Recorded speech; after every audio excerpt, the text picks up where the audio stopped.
Hay personas que solamente tienen un plan de pensiones.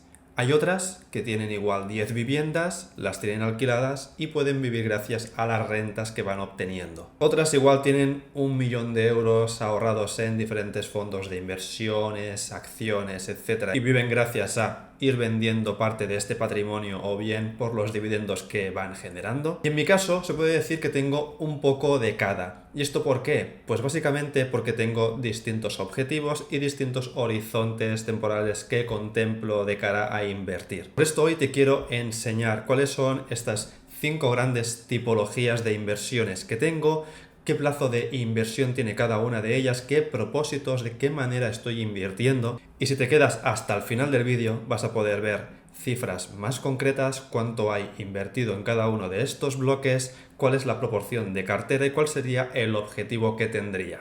Recuerda además que en unas pocas semanas voy a sacar un vídeo con el análisis más exhaustivo de cómo está funcionando cada una de las plataformas en la que estoy invirtiendo actualmente. Empezamos por esa inversión que es más especulativa, más a largo plazo y donde tengo un menor capital invertido, que sería la parte de criptoactivos. Aquí la peculiaridad que tendría este tipo de activos es que son intangibles, a diferencia de, por ejemplo, un inmueble que lo puedes tocar, lo puedes visitar. Además que el precio que tiene no lo define una entidad, sino que lo define el propio mercado.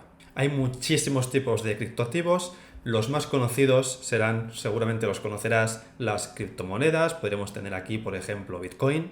Pero luego tenemos también tokens de colección, como por ejemplo NFTs, tokens de juegos o incluso tokens de propiedad que nos permite pues tener una pequeña parte de una propiedad que sí que existe, pero mediante criptoactivos. Dejando de lado la gran mayoría de criptoactivos, tienes que saber que yo sobre todo tengo Ethereum y Bitcoin y sabemos que son activos que son extremadamente volátiles. ¿Qué quiere decir esto? Que puedes ver aquí la revalorización de Bitcoin en los últimos 5 años que ha sido superior a un 1000%, pero podemos encontrar caídas dentro de un mismo año que superen un 60%. Yo aquí lo que estoy buscando es invertir en algo que va a ser en un futuro muy probablemente un medio de pago muy extendido, algo que poco a poco se va incrementando. Además que está totalmente desvinculado de la moneda tradicional que, tal como la conocemos, estamos viendo que en periodos de elevada inflación esta va perdiendo cada vez más y más valor y al final el Banco Central es el que decide cuál va a ser el valor que va a tener esta moneda. Además también por ser una herramienta de almacenamiento de valor, también dado el hecho de que su suministro está limitado. Como decíamos, la moneda tradicional tiene un suministro que puede ser infinito, se puede suministrar la cantidad que se desee. En el caso de, por ejemplo, Bitcoin, sabemos que va a haber una cantidad exacta de Bitcoins que van a haber emitidos, por lo cual esto puede incrementar de manera notable su valor a largo plazo. La forma que tengo de invertir en criptoactivos es muy sencilla. De hecho, voy comprando regularmente mes a mes una cantidad fija, sobre todo de Bitcoin, y luego cuando tengo ya una cantidad más o menos aceptable, lo paso a Cryptan para que vaya trabajando de manera adicional. Como he dicho, es una inversión que tengo a muy largo plazo. Lo que yo hago es holdear, que holdear básicamente es que no te planteas vender a un plazo determinado, porque lo que quieres es simplemente almacenar este tipo de activos y lo que me interesa es tener lo máximo al mejor precio posible. Aquí puedes ver que tenía puesto a trabajar un poco de Ethereum, que tiene un valor de 871 euros. Estamos obteniendo esta recompensa de 8,62, todo traducido en euros a tiempo real para que veas cuál sería la cotización actual. Y es un activo que lo tengo bloqueado, como decía, porque no planteo utilizarlo para nada. Y vemos que en fecha de febrero del 2026 volverá a estar liberado, por lo que podré decidir si lo mantengo aquí, si abro otro depósito o bien si lo utilizo para cualquier otro propósito. En Cryptan, la plataforma que utilizo para esto, para darle un rendimiento adicional a estos criptoactivos, podemos utilizar tanto USDC como EURC, como Bitcoin y como Ethereum para sacar esa rentabilidad adicional. En el caso de USDC tendríamos hasta un 8,35 de retorno anual si bloqueamos 360 días. En el caso de Bitcoin sería 1,25% si bloqueamos esos 360 días. Y por ejemplo, en Ethereum sería hasta un 3%. Por ahora yo semana a semana voy recibiendo esos intereses, de manera que al menos tengo ese rendimiento adicional más allá del propio rendimiento que tenga el valor del criptoactivo. Cuanto al plazo de inversión, aquí podría ser incluso intergeneracional, es decir, podría ser un tipo de inversión que podría pasar a mi hija, ella podría pasar a descendientes que pudiera tener, y por ello dedico una parte muy conservadora de lo que sería mi cartera total. Mucha gente se preocuparía por la volatilidad que puedes observar aquí, por ejemplo en el caso de Ethereum, pero como he dicho es una inversión que se puede mantener así durante incluso décadas. Para mí no me preocupa tanto, e incluso le sacamos el beneficio de poder comprar de manera recurrente con precios más económicos. Recuerda además que abajo te dejaré un código referido de Cryptank con el que obtienes una bonificación en el momento de hacer tu primer depósito en Cryptar.earn, de manera que no solamente tienes la rentabilidad obtenida de este depósito, sino también esta bonificación extra que nunca va mal.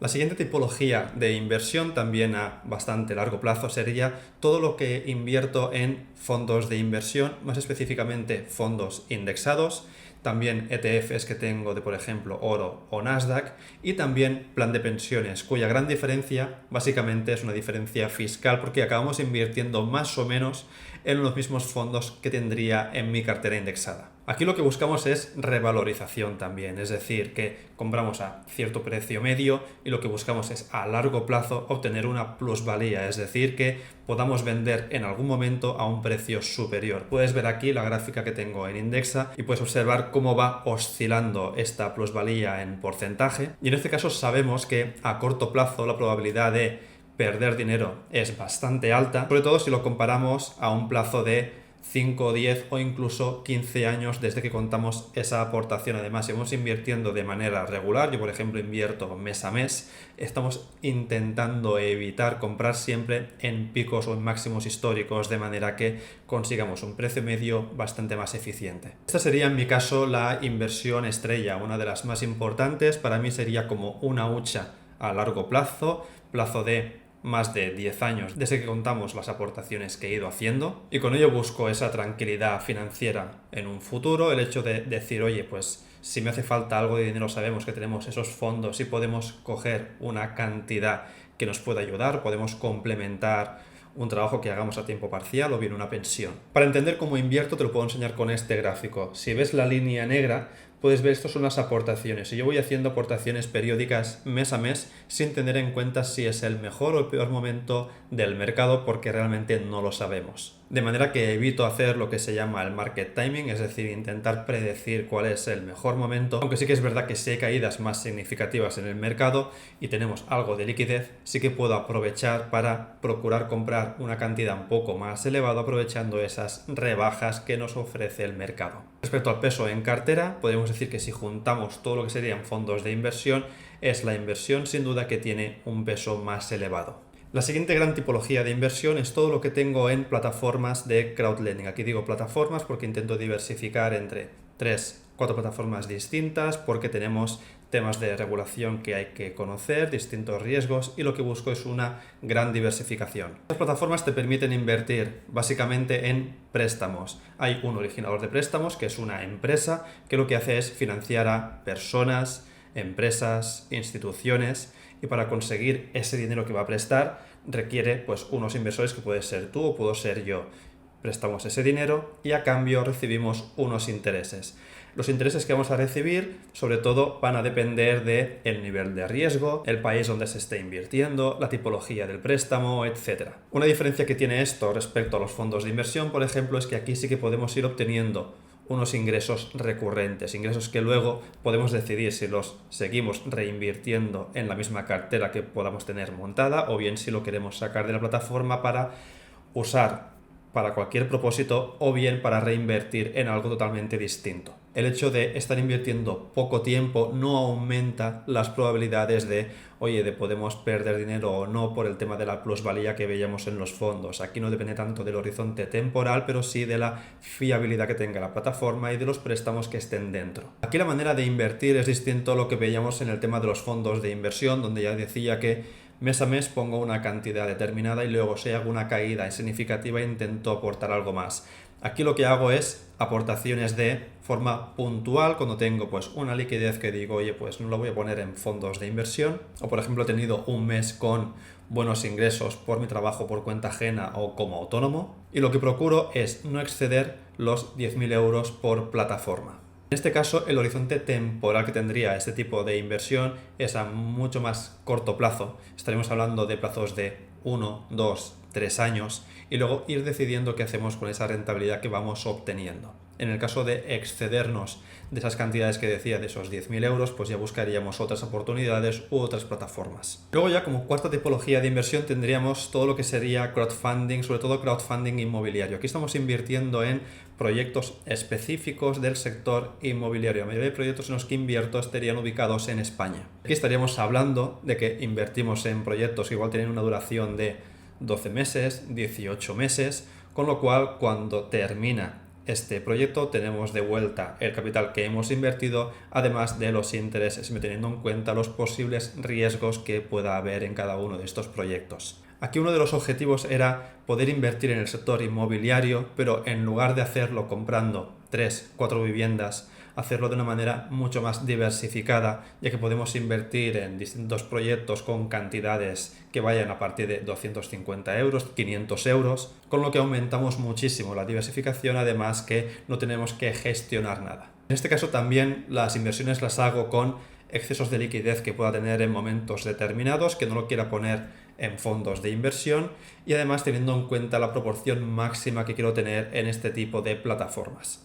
Con horizonte temporal, como he dicho que los proyectos son de 12 meses, algunos a 24 meses, lo que busco es que cada una de estas inversiones tenga un horizonte de tiempo de como mucho un par de años. Y el quinto tipo de inversión que tendríamos sería la parte de inmuebles tangibles, donde contaríamos en primer lugar el inmueble en el que vivo, un inmueble que compré hace ya unos cuantos años y que en principio se ha revalorizado más del 100%, según los datos que tenemos de Idealista, BBV, etcétera. Yo creo que es algo menos, pero es una manera también de tener un patrimonio que vaya creciendo con el tiempo, al menos a ritmos de la inflación. Además de este tendríamos un segundo inmueble que es el que reformamos en su momento y que está alquilado. Aquí podríamos decir que el propósito de este tipo de inversión es mucho más familiar, es la manera de asegurarnos de que nuestra hija vaya a tener un inmueble en un futuro, además que con esos rendimientos que vamos obteniendo del inmueble podemos costear alguno de sus gastos. Y a diferencia de todo lo que hemos visto anteriormente, esto sí que es un activo tangible que puedes tocar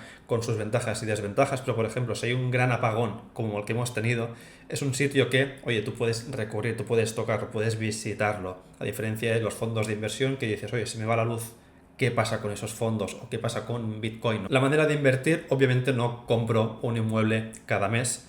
Aquí simplemente lo que hicimos en su momento fue recurrir al apalancamiento financiero, es decir, poner nosotros una cantidad de dinero y luego lo demás financiado por el banco, aprovechando esta palanca que te proporciona el hecho de poder invertir así. Y tenemos una deuda a 20 años que poco a poco vamos saldando con el banco, pero con la ventaja de que se va diluyendo por los efectos de la inflación. Ya enseño con algunos Excels como el hecho de tener una deuda que se mantiene constante a lo largo del tiempo tiene la ventaja que al cabo de 15 años su impacto en tu nivel de ingresos es mucho más bajo que el que tiene actualmente. Por lo que cuanto plazo de inversión es un tipo de inversión que nos va dando un rendimiento actual, pero cuya finalidad estaría sobre todo planteada para de aquí 15-20 años, en el momento en que mi hija pues necesite un sitio donde vivir, tenemos ya la alternativa de que pueda estar en ese inmueble o bien compartirlo, o bien alquilarlo para que se vaya a otro sitio distinto. Y visto esto, vamos a ver ahora en conjunto cómo estarían las proporciones y las cantidades que tenemos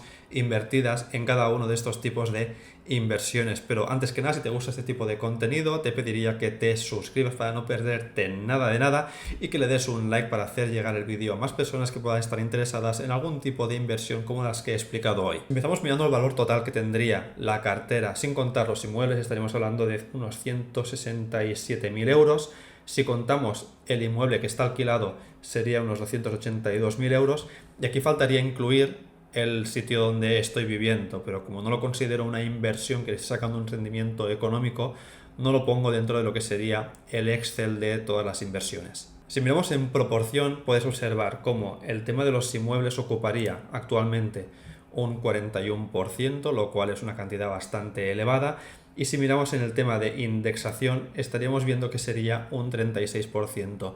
Una mención aparte del tema de los inmuebles es que aquí incluyo el coste total, el precio total del inmueble, no solamente la parte que hemos adquirido, sino cuál sería su valor de mercado. Luego, si vamos a la parte de criptomonedas, podemos ver, como decía, que es la parte más baja que tengo en cartera, con un 0,6%. Seguramente aumentará un pelín, pero se mantendría por debajo de un 1%. Y luego tendríamos crowdlending con un 7% y crowdfunding inmobiliario con un 16%. Finalmente te quiero enseñar cuál sería la proporción objetivo de cada una de estas inversiones, dejando de lado lo que serían los inmuebles. Y tendríamos que mi objetivo sería llegar a un 60% aproximadamente lo que sería el valor de la cartera indexada y un 6% lo que sería el plan de pensiones, por lo que sería casi un 70%. Y luego tendríamos un 4% del Nasdaq y un 2% de oro. Y todo lo demás lo distribuiríamos entre crowdlending, crowdfunding y un 4% en criptoactivos. Y todo esto nos llevaría a la cifra objetivo que estaría rondando estos 400.000 euros. Como puedes ver, todavía nos queda un camino bastante largo que va a depender de las aportaciones que vaya haciendo, pero también de la revalorización que tenga esta cartera y de los rendimientos que vayamos obteniendo. Pero por ejemplo puedes ver que en el caso del crowdfunding inmobiliario estaríamos ya a punto de llegar al 100%, por lo que si llegara a esa cifra ya reorientaría los rendimientos en otro tipo de inversión. Al final el gran objetivo es llegar al 100% en cada uno de estos tipos de inversiones que puedes ver aquí. Y si quieres ir viendo si voy consiguiendo cumplir estos objetivos, te recomiendo que me vayas siguiendo en futuros vídeos. Para todo lo demás, como siempre, nos seguimos viendo aquí en YouTube. Un saludo, currantes.